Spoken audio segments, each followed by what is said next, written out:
Hello dear students, आज से अपन एक न्यू पेपर इलेक्ट्रॉनिक्स स्टार्ट कर रहे हैं।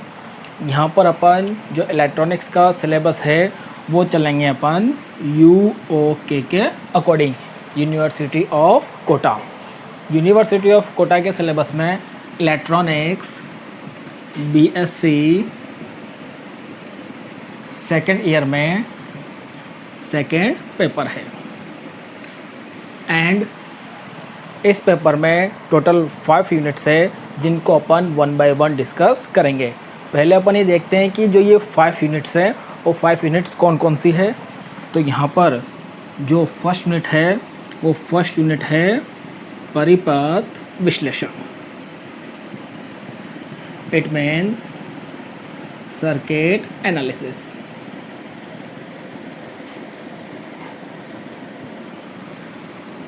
सेकेंड यूनिट है अर्धचालक तथा विष्टकरण। इसका मतलब है semiconductor and rectification. Third unit है ट्रांजिस्टर तथा ट्रांजिस्टर प्रवर्धक। Means transistor and transistor amplifier. Fourth, पुनर्निवेशी प्रवर्धक तथा दोलित्र। It means feedback amplifier and oscillator. And fifth unit है संक्रियात्मक प्रवर्धक तथा अंकीय परिपथ। Operational amplifier and digital circuit. इन 5 यूनिट्स को अपन 1 बाय 1 स्टडी करेंगे। अभी आप लोगों के इस पेपर का एग्ज़ाम नहीं हुआ है, जो मैं भी लॉकडाउन के बाद ये एग्ज़ाम होगा। तो यहाँ पर देखना, जो परिपथ विश्लेषण है इसमें थोड़ा सा जो आपने 12th क्लास में पढ़ा है वो आएगा। किरचॉफ के नियम, कुछ प्रमेय हैं। सेकेंड, अर्धचालक तथा विष्टकरण, ये भी अपने पास उसका ही आगे का पार्ट है जो आपने 12th में पढ़ा था, अर्धचालक। यहाँ पे ट्रांजिस्टर तथा ट्रांजिस्टर प्रवर्धक। ये जो अर्धचालक है वो PN प्रकार के और उसमें एक और P या N प्रकार का मिलाएं तो अपने पास बन जाएगा ट्रांजिस्टर। पुनर्निवेशी प्रवर्धक तथा दोलित्र। पुनर्निवेशी प्रवर्धक मतलब वापस जो निर्गत है उसको निवेश में लाना, मीन्स आउटपुट को इनपुट में भेजना। संक्रियात्मक प्रवर्धक तथा अंकीय परिपथ। संक्रियात्मक प्रवर्धक ऐसे प्रवर्धक जिसमें अगर अपन 2 या 2 से अधिक निवेश दें तो निर्गत में वो कैसा मिले, उसका जोड़, घटाव, गुणा या भाग। इट मीन्स अगर कोई एम्पलीफायर है, एम्पलीफायर जो संक्रियात्मक प्रवर्धक, ऑपरेशनल एम्पलीफायर क्या एम्पलीफायर है, उसमें जो इनपुट है उसके इनपुट अपने पास 2 या 2 से अधिक हो तो आउटपुट में अपने पास क्या मिलेगा, उसका एडिशन, सब्सट्रैक्शन ऐसे। और उसके बाद अपन पढ़ेंगे अंकीय परिपथ। तो 1 बाय 1 स्टडी करेंगे। तो आज अपन स्टार्ट करते हैं परिपथ विश्लेषण।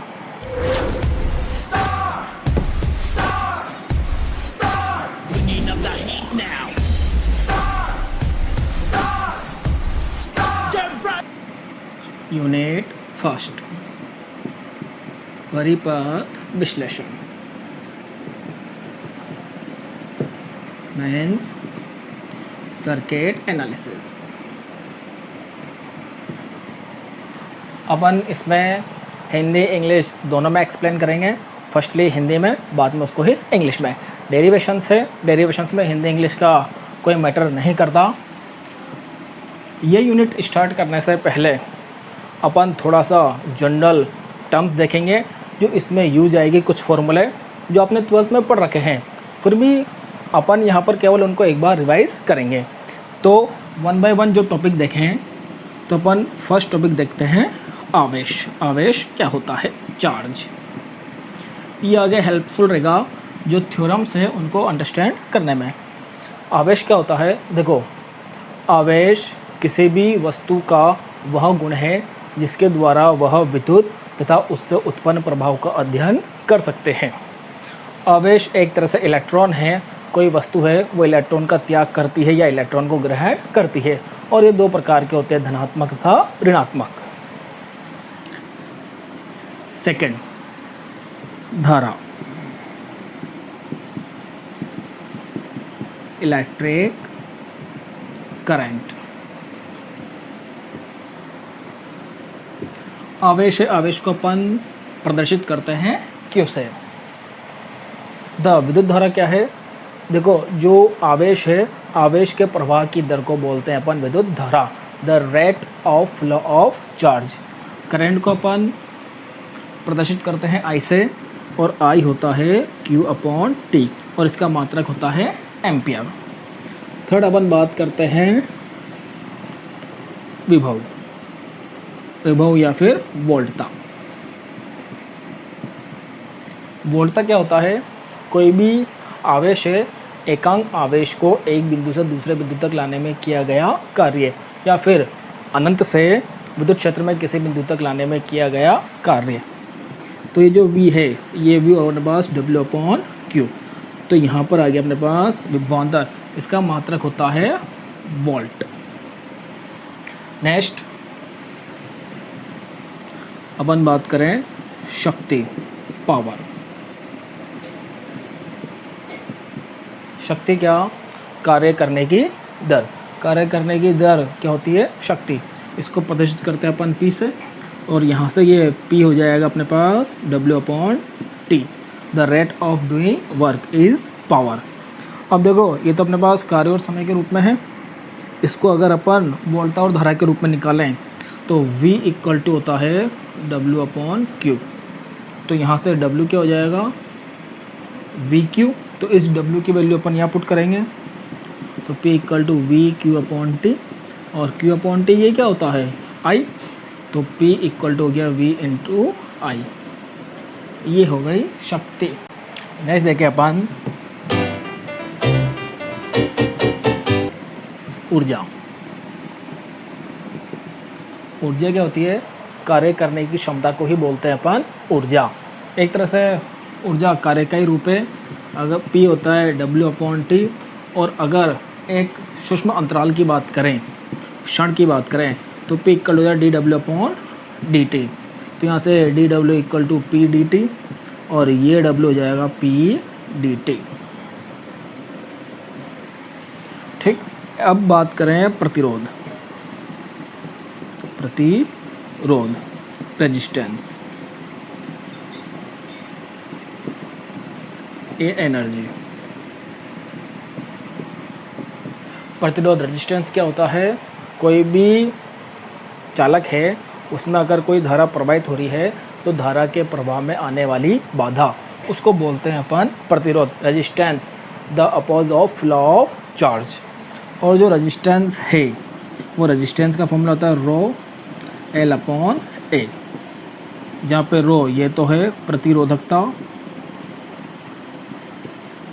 रेजिस्टिविटी, L लेंथ, लंबाई किसकी? कोई भी तार। A क्या है? क्षेत्रफल, एरिया किसका? वायर का, जिसमें अपने पास करंट फ्लो हो रही है। ये आ गया। इसके बाद अपन बात करें ओम का नियम। ये भी अपन जनरल बेसिक टर्म्स पढ़ रहे हैं, अभी सिलेबस स्टार्ट नहीं हुआ।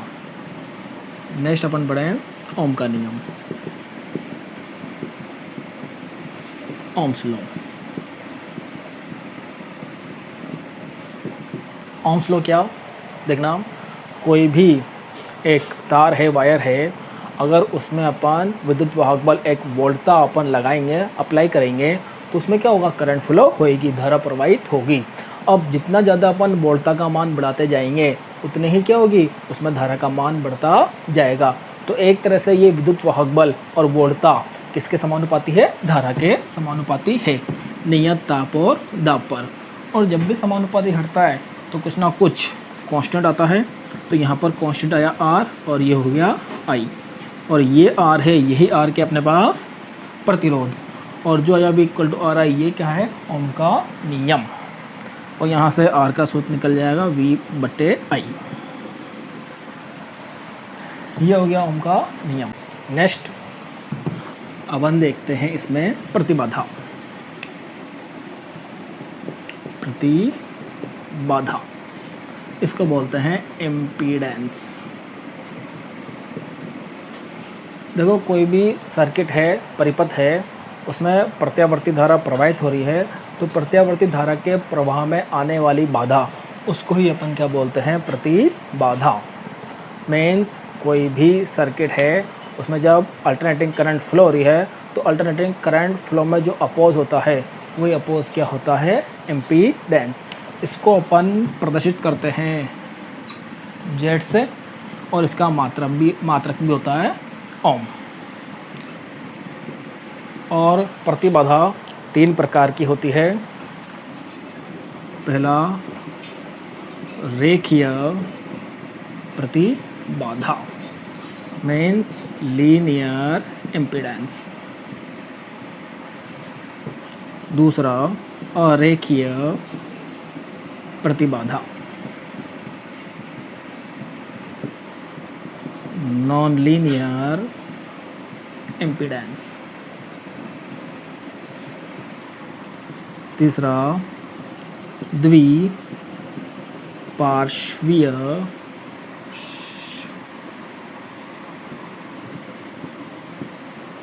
प्रतिबाधा, इसका मतलब बाई डायरेक्शनल इम्पीडेंस।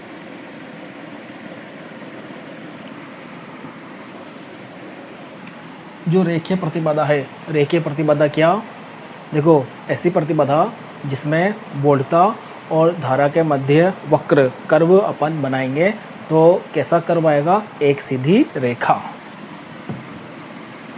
अगर अपन वोल्टता और धारा के मध्य वक्र बनाएं, तो वक्र बनाने पर अगर सीधी रेखा प्राप्त हो, तो वो प्रतिबाधा अपने पास क्या होगी, रेखीय प्रतिबाधा। जो ये R, L, C है, ये क्या प्रदर्शित करते हैं, रेखीय प्रतिबाधा को। R तो अपने पास प्रतिरोध है ही सही, और ये जो L है, ये अपने पास प्रेरकीय प्रतिघात। इसकी जो प्रतिघात होता है XL, ये होता है ओमेगा L, और C ये होता है XC = 1/ओमेगा C।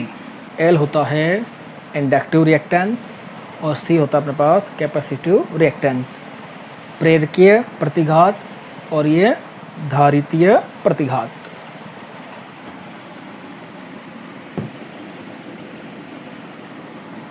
और एक है प्रतिबाधा, मतलब ऐसी प्रतिबाधा जिसमें वोल्टता और धारा के मध्य अगर वक्र बनाएं, कर्व ड्रॉ करें, तो वो सीधी रेखा प्राप्त नहीं होती। जैसे डायोड और ट्रांजिस्टर जो ये है, इनमें धारा प्रवाहित करेंगे, और धारा प्रवाहित करने पर इसमें वोल्टता और धारा के मध्य वक्र बनाएंगे, तो सीधी रेखा प्राप्त नहीं होगी। डायोड के लिए ये अग्र बायस पश्च बायस होता है, अग्र बायस में इस तरह से आएगा, और ट्रांजिस्टर में भी इसी तरीके से अपने पास वक्र आते हैं। ये अपन आगे सेकंड और थर्ड यूनिट में इनको अच्छे से स्टडी करेंगे। तो ये ट्रांजिस्टर का तो अपने पास इस तरह से आता है वक्र।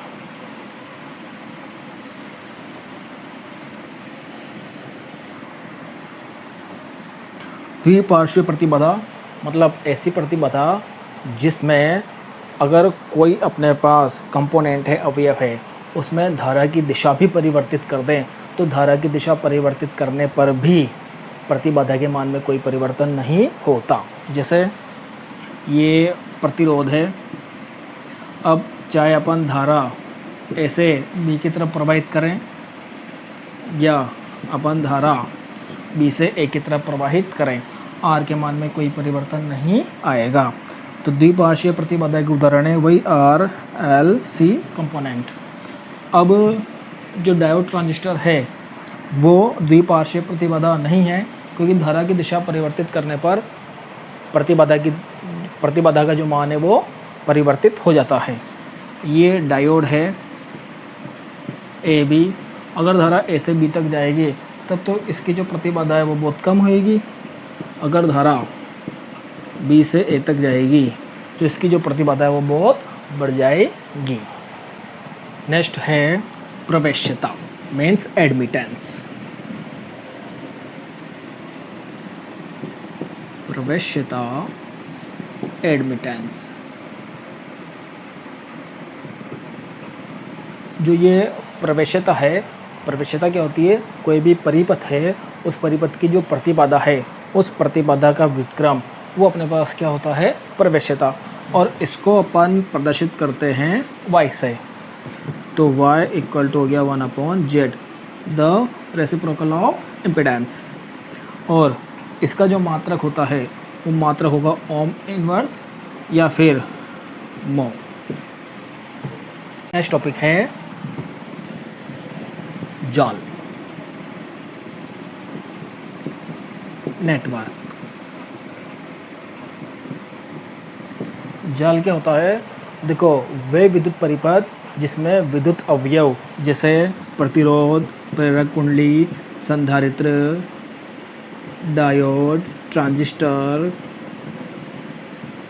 ऊर्जा स्रोत, एनर्जी सोर्स, ये सब लगे हुए हों तो उसको बोलते हैं अपन जाल या फिर नेटवर्क।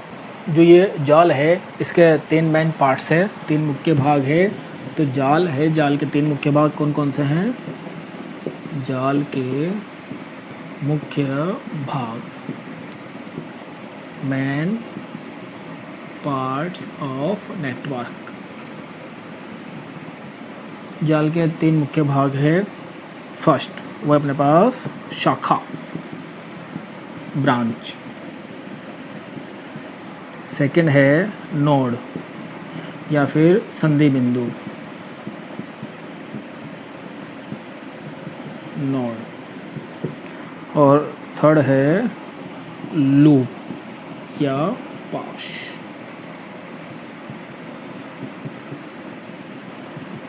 लूप। देखो, अगर अपन देखें तो जाल तो क्या होता है? एक परिपथ जिसमें सारे के सारे प्रतिरोध, प्रेरक कुंडली, संधारित्र सब जुड़े हुए रहते हैं। तो देखना, अपन ये बनाते हैं, ये अपन ने एक जाल बना लिया। सपोज करो यहाँ पे डायोड लग रहा है और ये आगे भी बढ़ा लेते हैं इसको। यहाँ पे प्रेरक कुंडली, प्रतिरोध, समझने के लिए ओनली। और ये मान लो यहाँ पे ऊर्जा स्रोत, प्लस माइनस। इसको नेमिंग कर दें A B C D E F G H। इसको मान लो V, R1, R2, R3, R4, R5, L, D। तो अपन बात करें पहले शाखा की। शाखा क्या होती है?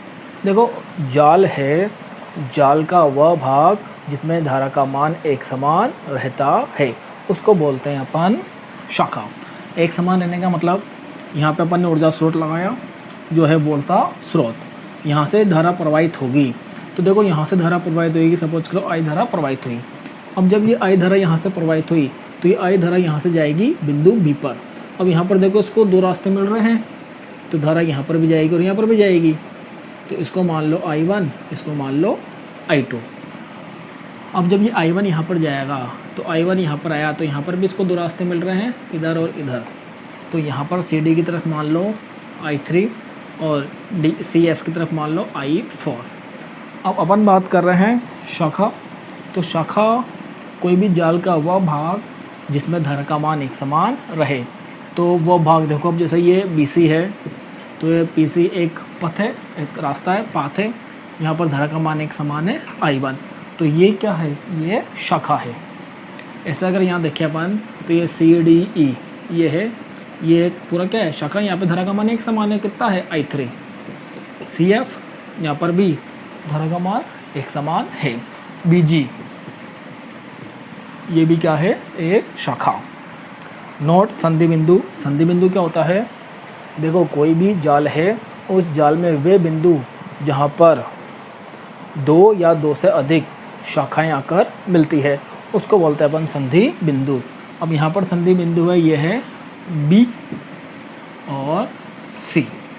B और C क्या है, संधि बिंदु। एक को नहीं बोलेंगे क्योंकि यहाँ तो अपने पास है पूरी एक शाखा ही ना, क्योंकि इन सब में क्या है, धारा का मान एक समान है। लूप या पाश। लूप या पाश किसे बोलते हैं, कोई भी जाल है, उस जाल में जो जहाँ से अपन स्टार्ट करें और वापस अपन एक बंद परिपथ करके उसी बिंदु पर आ जाए, तो वो होता है अपने पास लूप या पाश। अब यहाँ पे देखो बंद परिपथ, जैसे इसकी बात करें तो ये हो गया ABGH, ठीक है ना, ABGH, तो ये क्या है, ये अपने पास एक लूप है। ऐसे यहाँ पर देखें BCFG, ये भी क्या है, एक लूप है। एंड CDEF ये भी क्या है, एक लूप है।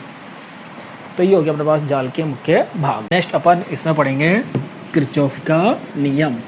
किरचॉफ का नियम आप सबने 12th में पढ़ा है, तो नेक्स्ट होगा किरचॉफ का नियम। देखो जो विद्युत परिपथ है, उस विद्युत परिपथ को हल करने के लिए किरचॉफ ने दो नियम दिए थे। यह है किरचॉफ्स लॉ। किरचॉफ ने 2 लॉ दिए थे। फर्स्ट,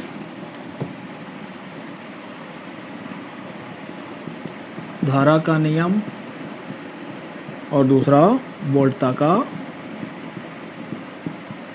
नियम। इसको बोलते हैं किरचॉफ करंट लॉ, इसको बोलते हैं किरचॉफ वोल्टेज लॉ। तो किरचॉफ करंट लॉ है धारा का नियम, किरचॉफ के धारा का नियम। तो धारा का नियम क्या है, देखो कोई भी जाल है, उस जाल में जो संधि बिंदु है, उस संधि बिंदु पर समस्त धाराओं का बीजगणितीय योग क्या होता है, शून्य। Means algebraic sum of all current at node is equal to 0। अब यहाँ पर जो बीजगणितीय योग बोला अपन ने, एलजेब्रिक सम, इसका मतलब क्या है, इसका मतलब यह है कि संधि बिंदु पर आने वाली धाराएं, उसको तो अपन बोलेंगे धनात्मक धारा, और उस संधि बिंदु से जाने वाली धाराएं, उसको अपन क्या बोलेंगे, ऋणात्मक धारा, नेगेटिव करंट। अब देखना, सपोज करो ये अपने पास एक संधि बिंदु है, यहाँ से ये जा रहा है, ये प्रतिरोध मान लो। अब यहाँ पे जो धारा है, ये O बिंदु, ये I1, I2, I3, I4, I5। देखो किरचॉफ का जो धारा का नियम है वो क्या है, किसी संधि बिंदु पर समस्त धाराओं का बीजगणितीय योग शून्य। मीन्स किसी संधि बिंदु पर आने वाली धाराएं धनात्मक और जाने वाली धाराएं क्या लेंगे अपन, ऋणात्मक। तो ये संधि बिंदु O है, इसमें कौन कौन सी धारा आ रही है, एक तो I1, तो ये प्लस रहेगी, I2 यहाँ से जा रही है तो माइनस I2, I3 आ रही है प्लस I3, I4 यहाँ से जा रही है माइनस I4, और R5 ये I5 आ रही है तो प्लस I5 इक्वल टू 0। और इसको हल करें तो ये होगा अपने पास I1 plus I3 equal to plus I5 equal to I2 plus I4।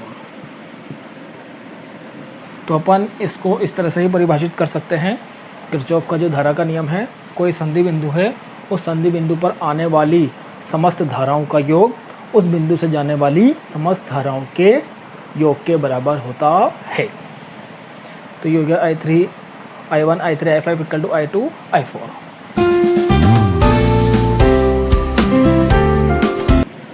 जो धारा का नियम है वो धारा का नियम आवेश संरक्षण के नियम पर आधारित है।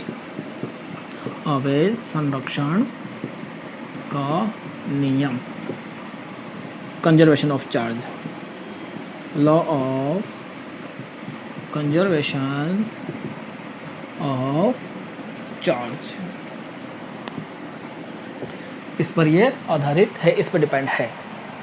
और देखना, कोई भी जाल है, परिपथ है, तो उसमें कोई अवयव अगर श्रेणी क्रम में जुड़ रहे हैं, जैसे सपोज करो ये श्रेणी क्रम में, ये 3 प्रतिरोध तार है, वो श्रेणी क्रम में है R1, R2, R3। तो श्रेणी क्रम में अगर कोई धारा प्रवाहित हो रही है, तो श्रेणी क्रम में क्या होता है, जो धारा है, धारा का मान एक समान होता है, परंतु जो वोल्टा है, वो वोल्टा का मान क्या होता है, अलग अलग होता है।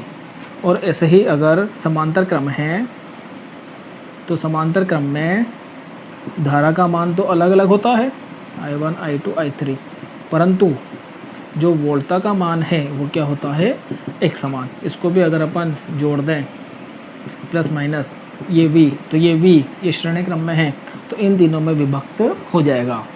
तो श्रेणी क्रम में धारा का मान समान, वोल्टा का मान अलग अलग, और समांतर क्रम में धारा का मान अलग अलग और वोल्टा का मान एक समान होता है।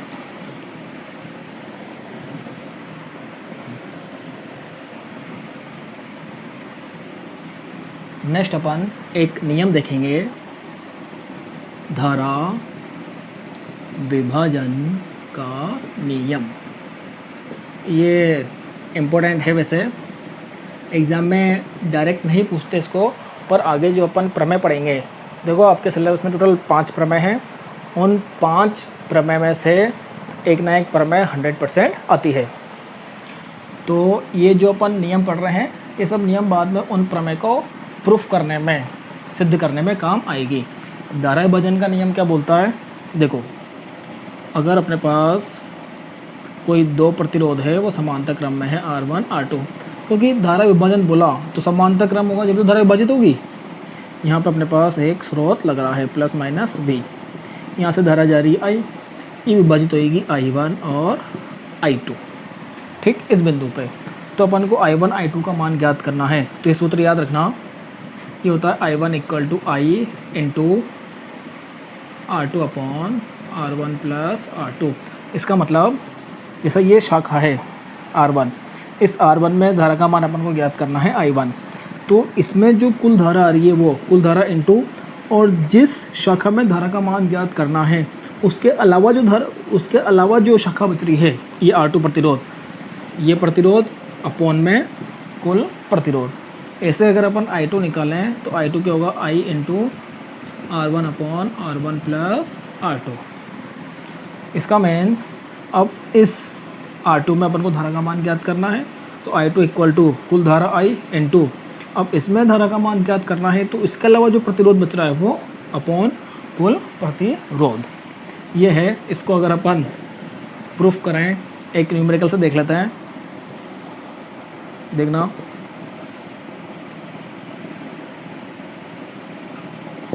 ये है R1, इसको मान लो आप 3, R2 मान लो 6 ओम, ये 3 ओम। यहाँ से कुल धारा आ रही है अपने पास 9 एम्पियर I, और ये इसमें विभाजित हो रही है, ये I1 और ये I2।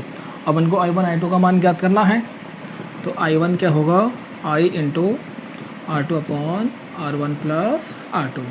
तो I1 = कुल धारा कितनी है, I9 इंटू R2 कितना 6 upon R1 plus R2 3 plus 6, तो 9 इंटू 6 अपॉन 9, 9 से 9 कैंसिल, तो I1 हो गया 6 एम्पियर। और ऐसे ही अगर I2 का मान ज्ञात करें, तो I2 क्या हो गया, I into R1 upon R1 plus R2, तो I का मान कितना 9 इंटू R1 कितना 3 अपॉन 3 प्लस 6, तो 9 इंटू 3 अपॉन 9, 9 से 9 कैंसिल, 3 एम्पियर। तो देखो यहाँ पर जो ये I है 9, ये 9 इन दोनों में विभाजित हो रही है, I1 और I2। तो I1 I2 को जोड़ेंगे तो I आना चाहिए, I = I1 प्लस I2। तो यहाँ पर भी अगर अपन जोड़ें, I2 कितना है 3 एम्पियर, I1 कितना है 6 एम्पेयर, दोनों को जोड़ेंगे 9, तो 9 आ रहा है। अब देखना 6 ओम प्रतिरोध ज़्यादा है, तो इससे जो धारा जाएगी, करंट जाएगी, वो कम होगी। तो देखो I2 का मान कम है, और ये जो R1 है 3 ओम, ये प्रतिरोध कम है, तो प्रतिरोध कम है तो धारा क्या जाएगी, ज़्यादा जाएगी, तो धारा ज़्यादा जा रही है। और ये तो अपने पास 2 प्रतिरोध के लिए है। अगर 2 से ज़्यादा प्रतिरोध हो तब क्या करेंगे, तब ये हो जाएगा, देखना ये V है, सपोज करो ये अपने पास 2 से ज़्यादा प्रतिरोध है, R1, R2, R3, ये है I, इधर मान लो I1, I2 और ये IN मान लो इसको RN। अब ये बहुत सारे हो गए ना, 2 के लिए तो अपने कर ही लिया था, पर बहुत सारे हो गए, तो I1 इक्वल टू ये आएगा I। अब देखो जो समांतर क्रम है, समांतर क्रम में प्रतिरोध क्या होता है, 1/R equal to 1/R1 plus 1/R2 plus 1/R3, इस टाइप से। तो यहाँ पर भी I1 हो जाएगा, I1 equal to I into, अब जैसे I1 निकालना है इसमें, तो आएगा 1/R1 अपॉन पूरा 1/R1 plus 1/R2 plus 1/RN। ऐसे ही I2 ज्ञात करेंगे अपन, तो I2 हो जाएगा I into 1/R2 upon 1/R1 plus 1/R2 plus 1/RN। और ऐसे ही I3 आ जाएगा, या IN आ जाएगा 1/RN I into 1/RN upon 1/R1 plus 1/R2 plus 1/RN। तो इस सूत्र से अपन कर सकते हैं। और सेम वही 2 के लिए भी हो जाएगा। अब जैसे मान लो ये n के लिए नहीं, 2 के लिए होता, तो यहाँ पे अगर अपन 2 के लिए करते इसको, तो I into 1/R1 upon 1/R1 plus 1/R2, I1 equal to I into 1/R1, LCM लेंगे तो R1 plus R2 upon R1 R2, R1 से R1 कैंसिल, तो I1 इक्वल हो जाएगा I into R2 upon R1 plus R2। तो वही formula हो गया जो अपन ने 2 के लिए किया था। नेक्स्ट अपन देखें, तो नेक्स्ट है किरचॉफ का द्वितीय नियम, जिसको बोलते हैं अपन वोल्टा का नियम। तो ये हो गया किरचॉफ का द्वितीय नियम। तो किरचॉफ का द्वितीय नियम क्या बोलता है, कोई भी बंद परिपथ है, वो अपन ने एक लूप लिया, उस लूप के अंदर समस्त वोल्टताओं का बीजगणितीय योग क्या होता है, 0। The algebraic sum of all the voltages in a loop is equal to 0। देखना कैसे, ये सेकंड लॉ ऑफ किरचॉफ।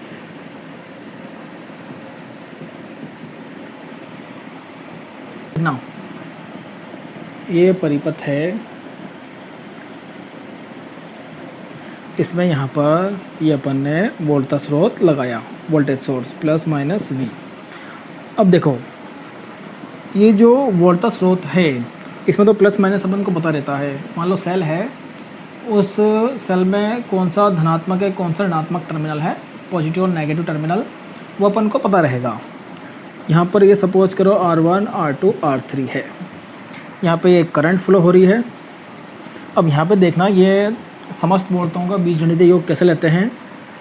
देखो धारा जहाँ से प्रवाहित होएगी, करंट फ्लो होगा, तो जहाँ पे कोई भी अवयव है, एलिमेंट है, और जहाँ पर एंटर हो रही है, उस एंट्रेंस पे लिखना है अपन को प्लस, और जहाँ एग्जिट होएगी वहाँ माइनस। फिर जहाँ एंट्रेंस होगी वहाँ प्लस, जहाँ एग्जिट होगी वहाँ माइनस, जहाँ एंटर होएगी प्लस, जहाँ एग्जिट होएगी माइनस। इस तरह से अपन को चलना है। धारा अपन ने इधर मानिए इधर जाएगी क्योंकि धनात्मक यहाँ पर है, और इसमें जो वोल्टता उत्पन्न हो रही है वो है V1, V2, V3। अब यहाँ पर समस्त वोल्टताओं का बीजगणितीय योग 0 लेना है, तो कैसे लेंगे। सपोज करो ये वोल्टता है, ये प्लस हो रही है माइनस। सबसे पहले कोई से भी एक वोल्टता ले लो और कोई सा भी चिन्ह ले लो, साइन ले लो। अपन इसको लेते हैं स्रोत वाले को V, अपन ने ये ऊपर वाला चिन्ह लिया प्लस, अपन ने ये प्लस ले लिया। अब जब अपन आगे अवयव में जाएंगे, तो आगे अवयव में देखना ये होगा अपने पास, अपन इधर आए तो अपन ने ये प्लस ले लिया ना, अब एक चिन्ह छोड़ के एक चिन्ह लेना है, तो ये प्लस, तो इसको छोड़ेंगे माइनस V1, फिर इसको छोड़ेंगे इसको माइनस V2, फिर इसको छोड़ेंगे इसको माइनस V3, सारे अवयव हो गए इक्वल टू 0, और यहाँ से V इक्वल टू हो गया V1 plus V2 plus V3।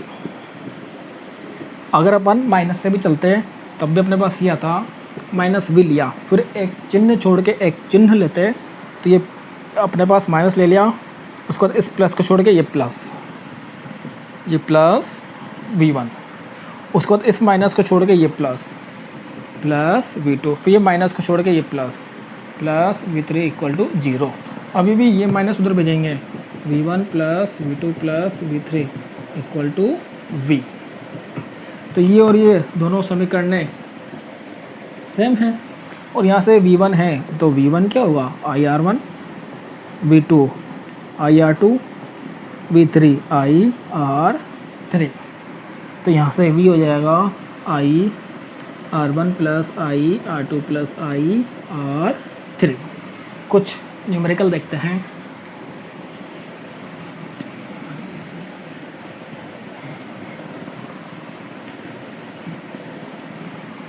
ये न्यूमेरिकल देखना, निम्न परिपथ में धारा का मान ज्ञात करो।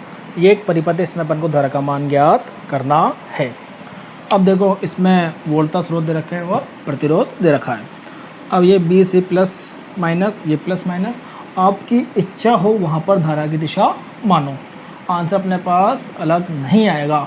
हाँ ये है कि अपने द्वारा मानी गई धारा की दिशा अगर जो इसमें वास्तविकता में धारा प्रवाहित हो रही है उसकी दिशा के अगर विपरीत है तो धारा माइनस में आ जाएगी, और जब भी धारा माइनस में आएगी तो वो माइनस क्या प्रदर्शित कर रहा है कि धारा की दिशा मानी गई दिशा के विपरीत है।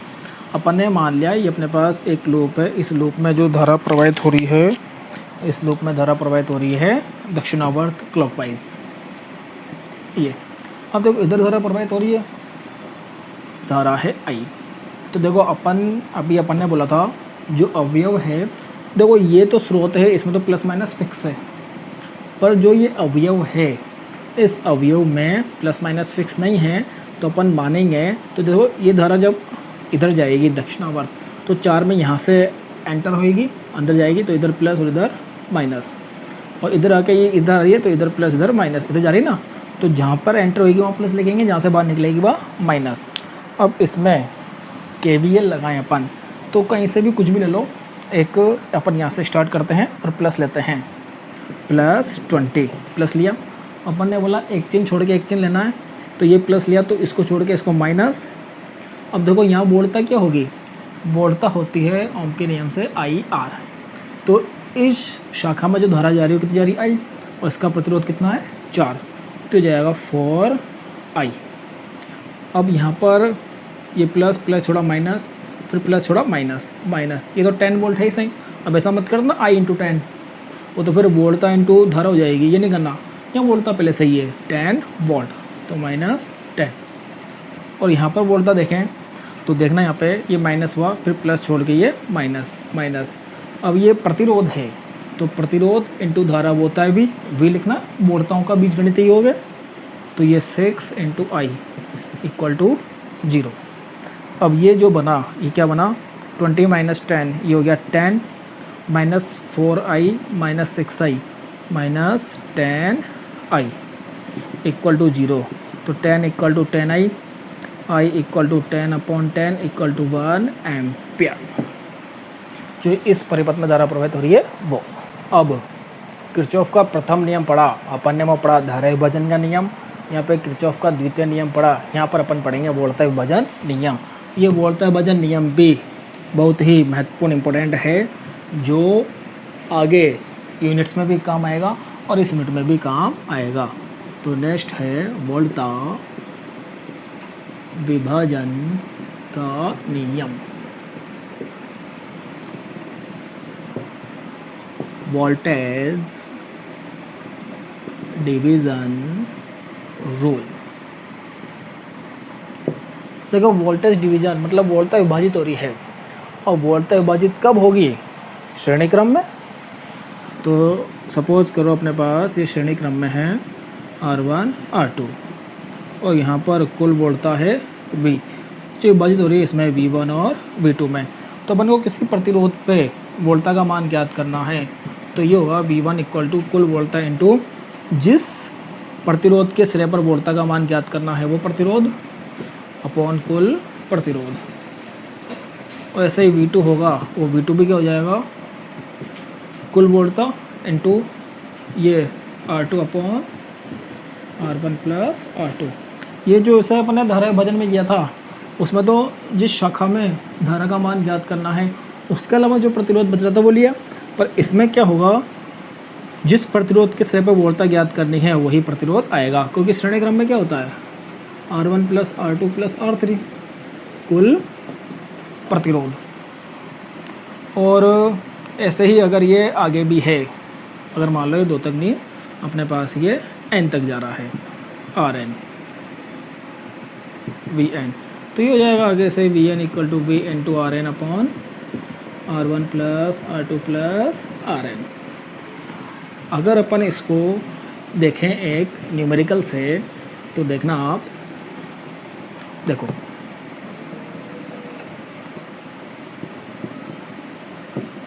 प्लस माइनस कुल वोल्टता मान लो 24, ठीक। और यहाँ पे अपन ले लेते हैं ये R1 है और ये R2 है, ये अपने पास 3 और ये है 5, 3 ओम है 5 ओम। और अपन को ज्ञात करना है R1 और R2 के सिरे पर क्या वोल्टता, तो ये अपन मान लेंगे R1 के सिरे पर वोल्टता है V1 और R2 के सिरे पर वोल्टता है V2। तो वोल्टता विभाजन नियम से ये V है, तो V1 equal to V into R1 upon R1 plus R2। तो V1 इक्वल टू V कितना है 24 इंटू R1 कितना है 3 अपॉन 3 प्लस 5। तो V1 हो गया 24 इंटू 3 अपॉन 8, ये 3 टाइम्स, तो V1 आया अपने पास 9 वोल्ट। और ऐसे ही V2 निकालें, तो V2 क्या होगा, V2 हो जाएगा V into R2 upon R1 plus R2।